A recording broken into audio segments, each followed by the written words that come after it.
சங்கடம் தீர்க்கும் கணபதியே உன் சதுர்த்தி நன்னாளில் தரிசனமே மங்களம் பெருக அருள்வாயே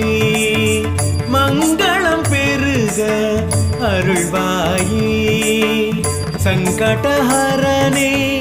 சக்தியின் பாலகனே சங்கடஹரனே சக்தியின்